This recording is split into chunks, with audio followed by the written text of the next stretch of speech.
who it is, y'all know who it ain't. Trying to send out some love and some shouts out to all the customers and all the supporters who support the channel, all the new subscribers. Thank you very much for watching the channel. And it's anything y'all can be doing anything in the world but watching me. So I appreciate you guys. Thank you very much.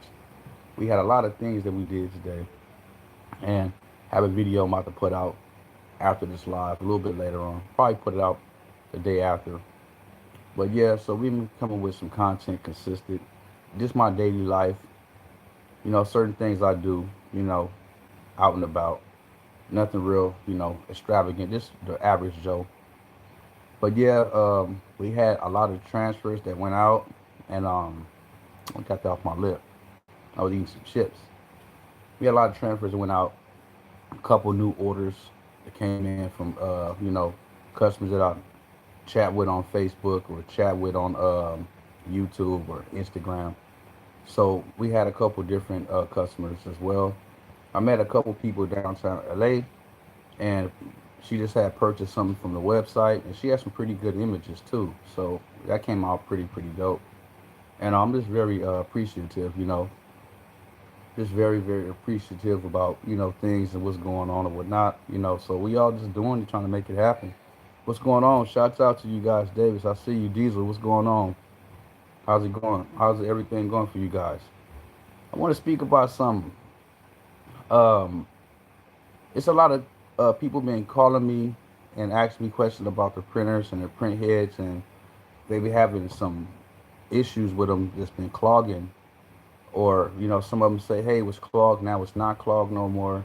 um, and I haven't had a chance to ask them about the humidity, because it's got something to do with, you know if you don't have the right setup, have the right humidity set for the printer, then you can lose channels. I'm gonna speak about this on on another video too, probably a little bit more in depth. But you can lose channels if you basically just printing every day, or if it's really cold outside, or if it's super hot, you start getting, some color loss, and people don't know what to do. They do a lot of cleanings, and it doesn't work. So you have to take in consideration that the environment is one of the important things, and especially when the climate starts to change, it gets real cold, get a lot of condensation that goes on, and your transfer film absorbs that, and it's not a good thing. So you want to know about the humidity and make sure that's absolutely right, because a lot of them, especially I was talking to a couple people who had these DTG printers, and they said the whites had clogged up on their printers, and they've been printing for a while. And I noticed that one person was telling me that I went to their shop, and I noticed they had their printer sitting like right in the front of the shop. So when you open up the door, the printer was just like right there, sitting there. And I was like, hmm. Every time you open this door up right here, I wonder if the backdraft is coming out. How is it changing the room and the environment? Because we're inside of a shop, and people was coming back and forth. So I was like, okay. So when I had delivered the printers that he purchased from me, I said put this printer in the back of the shop, away from the door, because you want to keep the printer in a closed environment as much as possible, and you don't want the humidity to change periodically between people open up the door, because maybe somebody come in and inside, don't close the door, but leave it open too long, or whatever the case may be. So you got to look at this and keep this little things like that in mind when you dealing with these large format printers, and dealing with you know with doing large orders every day, because a lot of people don't run novel checks periodically between the prints. They just print all full, like 5, 6, 7 large game sheets. Me personally, I go do a novel check to see if I need to do a cleaning, a normal cleaning, or a power cleaning in between these prints, or put the print head on periodical nozzle check if I'm doing large orders, so I can know with the nozzles if I need to stop the print and run a cleaning, and continue to print. So that can really affect the quality of your prints later on down the line within a couple of days to weeks if you're not keeping these things in mind. And I used to just blaze through and just print for 6, 7, 9 hours just straight, without checking anything. Just load the prints up and let them just burn through. And I know, so I know what other people what they do too. You know, some people they get it, they're a little bit more conscious, but some people just go straight through the prints.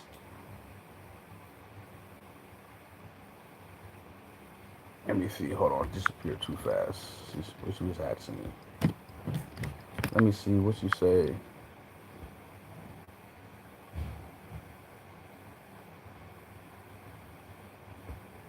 What do you mean by that?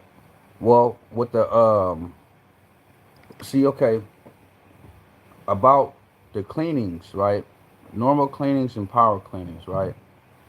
The difference between those is it depends on how many lines you have broken up in the nozzles. If it's too much broken up between that channel, you want to do a power clean. If it's just a couple of broken lines, you want to do a normal cleaning. It's supposed to take everything and make it back to normal. So what I'm saying is this. Now, me personally, what I do is now let me retract. Let me retract. Because a lot of people was having these problems, I would assume it's because they're not shaking their inks or they're shaking their inks over agitating. So that's one of the things that you can introduce into your lines when it has air inside the lines. You know, so and at the same time, you don't want to have to do a gang of major cleanings if you don't have to, especially if you're not knowing what you're looking for. So I don't understand that. I see people just straight up with this BS on the channel. So let me go ahead and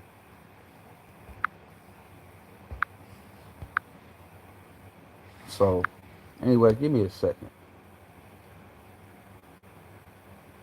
So let's go back over here and do this real fast.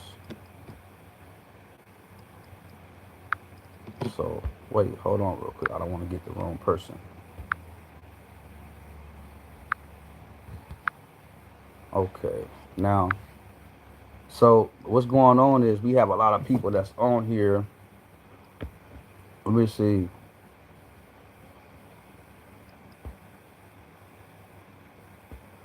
So. Let's see what else somebody else said. Let's go here and do this right here. So I see people is steady on here. So what I'm gonna do is just, you know, do a couple something simple real fast. So um let me see. A lot of these people is crazy on here. I see like, man, like what's going on with you people, man? You guys gotta be respectful. But at the same time, it's all great. But we're gonna get back to it. So I want to just say I'm about to block a couple people that's on my channel that's just jumping on here, just saying some crazy stuff. So I don't want to try to get into the back and forth and crash out. They try to have you crashed out. You know what I'm saying? So let's see who else is on here. Did I forget?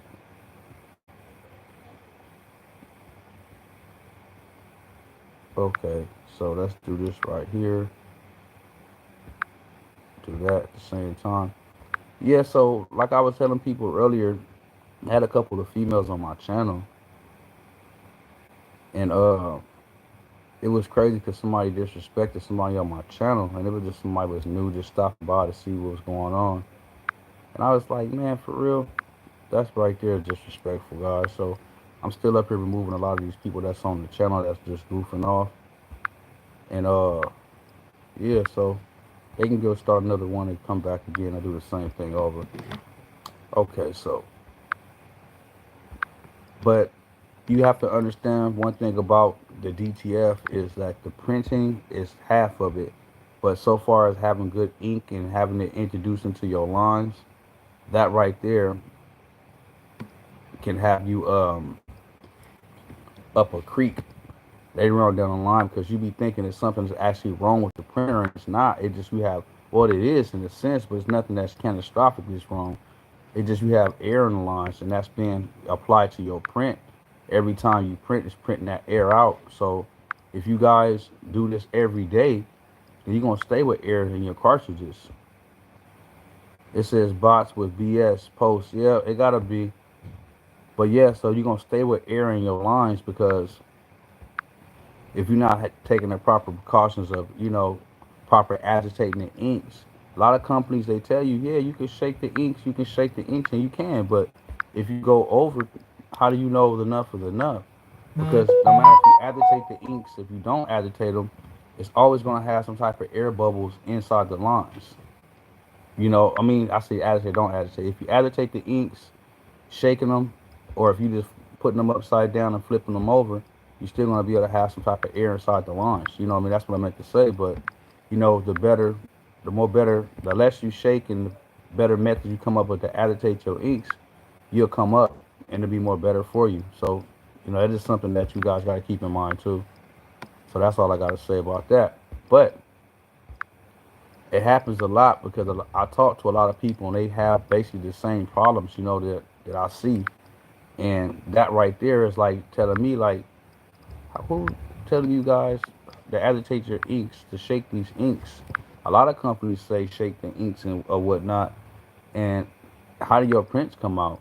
Maybe you see them shake the inks or whatever, and then they print perfectly fine because maybe they got a brand new print head or something like that. But when you start having a print head that has some type of, problems with it, it's not gonna come out the same way. Trust me, it's not.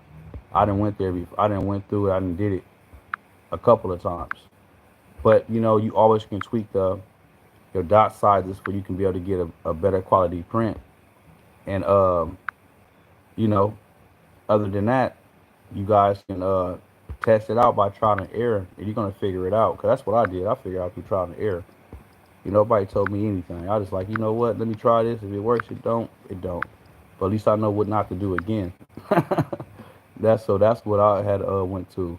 It says 60. Let me see. It says I don't understand. Let me see something else. I don't understand what that is, but okay. You said from well, you said from six. Well, I would me personally 45 to 50 with the humidity. 45 to 50. Anything over than that, then you're gonna be in some trouble. So that is what I know for a fact. Because I didn't looked at the humidity. I didn't went and printed one way, went and printed another way to see how exactly how was it going. He said, I don't know who this talking about. Let me see what this says. Let me go ahead and start doing some more. I got so many weirdos that's all you see. That's all you see, just weirdos. But peoples, I don't understand. We have so many people that's on this page that's just acting like children. Let me see right here.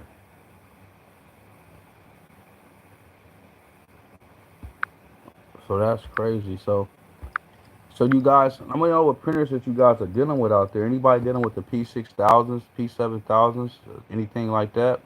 What type of printers you guys dealing with? Yeah. So that just let me see. Let me see what this is right here. Okay. Cool. All right. But yeah, so I want to know what type of printers you guys are printing with, just to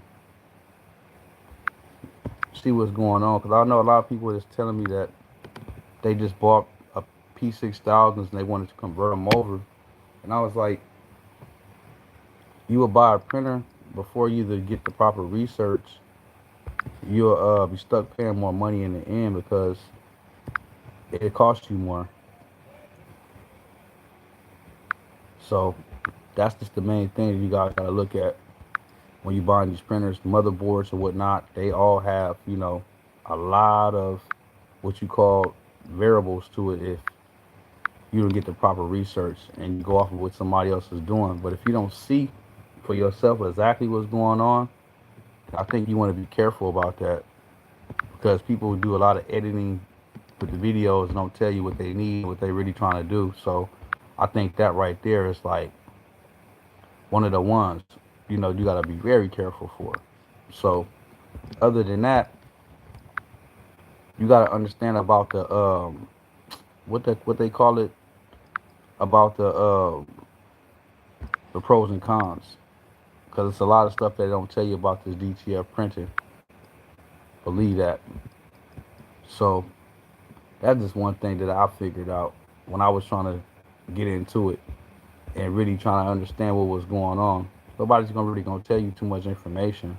You know, it says so does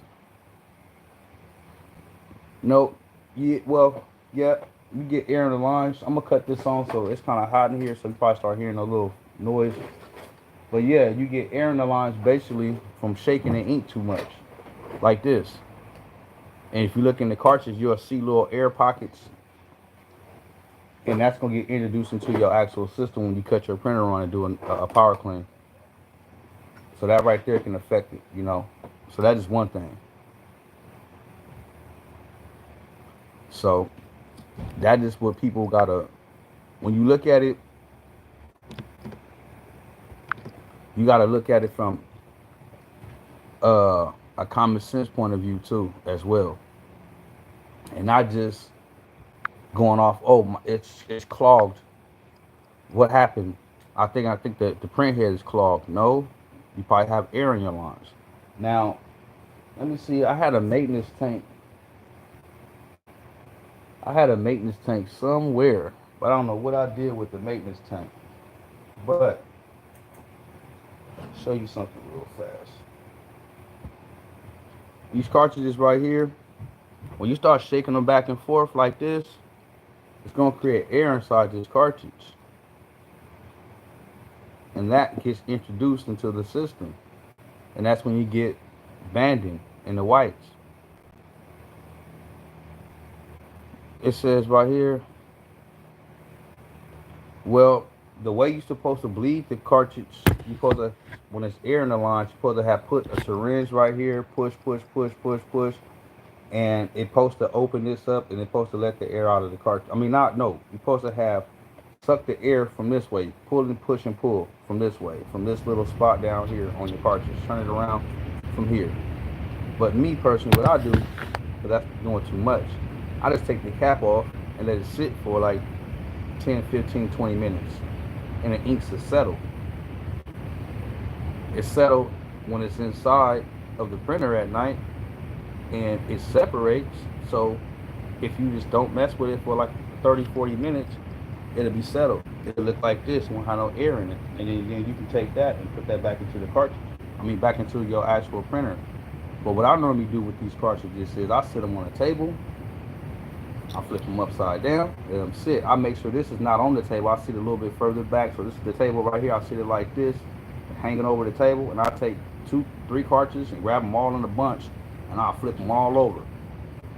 Grab them in a bunch like this, put your hand, open them up, and grab them and flip them over and keep flipping them over. I do it like 6 times, so they all evenly flip, and I introduce that into the actual system. Now, this is right here. This right here is what I'm going to tell you guys. Now, a lot of people who actually have the printer that I print with, I don't know what type of person who sold you the printer or what type of maintenance they told you to do to the printer, what type of training they gave you about the printer. I don't know what they told you. But I know all the printers that I sell, The maintenance tank looks like this. I take the top off, take the pads out, and I have it exposed, and we put it back in. And why is that? Because this right here is going to be your checkpoint, your reference when anything is going on with the printer that's malfunctioning. Why? It's because if you clean your channel in pairs, C, Y, and K, all your colors, I'm going to say the cyan, the magenta, you clean those two in pairs. If bubbles coming out, the cyan, it's ink, it's air in the line. If nothing coming out the cyan, it's clogged. If something coming out the magenta, then it's good. If it's bubbles coming out the magenta, then it's clogged. If it's nothing coming, it's air in the cyan, magenta. But if it's air coming out, clogged. I said that already. But if it's nothing coming out at all inside the magenta, then you know it's clogged. So air in the lines, if it's bubbles, and if it's nothing coming out, it's clogged. So you know how to address it from there. And how do you address it from that point? When you find out it's air, just take the cartridge out, let them sit, pull the cap off. If it's clogged, then it's another story. You have to figure it out from there. And what I would do is, I'll keep that to another video, what I would do. But the main function is they make a lot of money off these cleaning solutions. And it's a 50-50 that's going to work or it's not going to work. And some people don't understand that. They like about this $300-$400 solution and buy all these cartridges and hope it works. Just to get one shot. They'll keep on trying to unclog, and probably blow your print head up. Heat the print head up, and it just stop working. Just burn it out. So you have multiple things that's going on, or can be going on. Now, some people experience, they go buy a P6000, convert it, motherboard, aftermarket cartridges, they can reset or auto reset. But people that haven't made it that far yet, because they think they can just go buy a printer and convert it and they start printing, and find out they need resettable chips. They'll find out that they need a whole nother motherboard if they want to just don't have to keep using resettable chips until keep getting one chip. Then next thing you know, it goes out, got to reset. Don't want to reset. You buy a whole nother series of chips. They don't tell you that.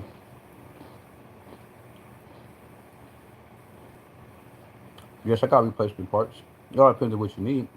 I have almost any parts you need. Motherboard or main board, they call it. Print head, ink tubes, chips, maintenance tank resetter, chip resetter. I have everything that you need for the printer. People need alcohol software, the newer version. I have it. Need CatLink. I have it. I have all the softwares. Everybody, well, not all of them, but the main ones that you're gonna need. Anybody needs Photoshop or any type of software, I have it. Capping stations. Yeah, I have capping stations, but they're going to be used. They're not going to be new. But I do have capping stations. They're fully functional. They work.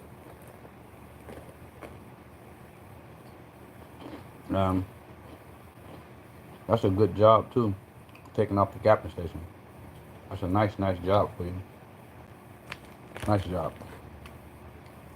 But I'm about to get offline. But I'm gonna say this before I go. When you buy a printer, if it's used, make sure you know the condition. If you don't know the condition, you get it. Somebody says it's been sitting up for a year. It may be, sitting up for 6 months and maybe sitting up for a year. Somebody says it's been sitting up for a year, maybe it's been sitting up 2 or 3 years. But when you buy that and you think that we can unclog the printer head and get some successful prints, it's only a 1 in a haystack chance that would happen. 1 needle in a haystack chance that would happen to me. So people gotta understand this. Print heads, depending on what printer you have, depending on your experience, meaning how you maintenance the printer. They supposed to last anywhere from 6 months to a year. Some printers saying from a year to 2 years, depending on the manufacturer and whatever store they gonna come up with and lie to you and say, "Oh, our print head is made with this nickel plated material, so the ink don't stick to the print head like these and all this other crap, titanium crap." They're gonna tell you all these different things that you're gonna bite and fall for it. So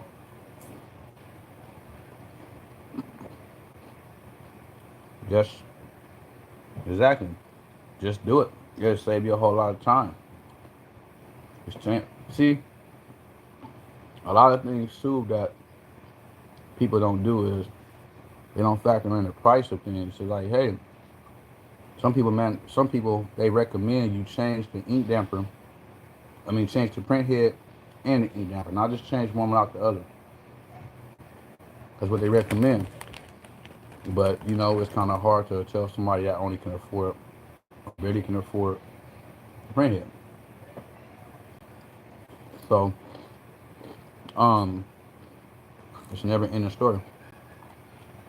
But I'm gonna get off. Thank you guys for watching, liking, comment, subscribe. And my apologies go out to all the ones who watch and all these idiots just jump on here or bots and trolling or whatever. My apologies go out to you guys. But you know, I can't stop idiots from doing what idiots do. But what I can tell you is, they're not gonna stop the channel. But I'm gonna drop content whenever I feel like it. I'm not gonna just be in the rush to keep on dropping video after video after video. I'm not gonna be in the rush like that. But for the ones been supporting the channel, you guys already know what's going on. Go enter the giveaway, and we're gonna make it pop. I got some winners that I'm gonna pick. I got 2 people in mind already. You know that already been supporting the channel, and like I said, it's more than one winner. But anyways, you guys stay tuned. Thank you guys. There's another video about to come out after this one. It's gonna be tomorrow, day after. I don't know. It's gonna come out. But you guys stay tuned for it. Thank you guys for watching. I'm gone.